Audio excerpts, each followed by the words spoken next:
There's this beautiful story of the blind man which is told in John chapter 9. I want us to draw a lesson or two from it. This man sat at the corner of the street, always begging people who passed by for either food or money.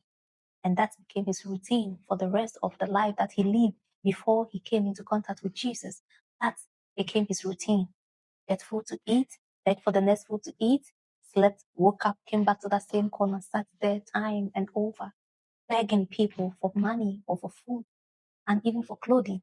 And that was how the people knew him for. This was his identity before he met Christ. People knew him to be the blind man who begs for food. But when he met Jesus, his story changed. It didn't just change for just the time being, it changed forever. His identity was now changed. He was no more called the blind man. People did not refer to him as the beggar any longer because he came into contact with Jesus. He heard from the people who passed by the stories they were telling about Jesus, the great man who resurrected Lazarus from the grave after he was dead and buried for over 4 days. He heard how he turned just water into wine during the wedding. He heard how he fed 5,000 people with just 5 loaves of bread and 2 fishes from just a boy who didn't have any status. He heard from people how this man could go to Zacchaeus' house and stay there. Zacchaeus, who was known to be the greatest sinner among the people, this man, Jesus, was willing to mingle with him. So he heard and then he believed, though he couldn't see. He was blind. Visually, he was impaired.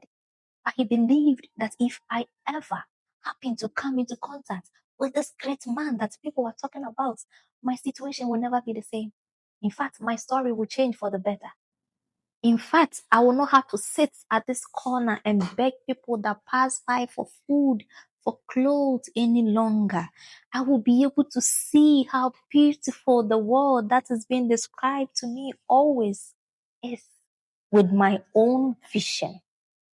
And when he finally came into contact with Jesus, the Lord who knows our heart, who hears us even before we open our mouths to speak, who knows our situations, who is our creator, the one who leads us, one who goes before us in our battles and coming with us for our safety's sake, because we are called according to his name and his purpose. This God, Jesus Christ, healed this man. What lesson can we draw from this blind man's story? He believed what he heard about the master. Do you believe what you have heard about Jesus? Every Saturday you go to church. Every now and then you go to church, you hear what the preachers are saying, but do you believe? He just believed and it came to pass. His belief in the Lord became fruitful. His belief in the Lord granted him his sight.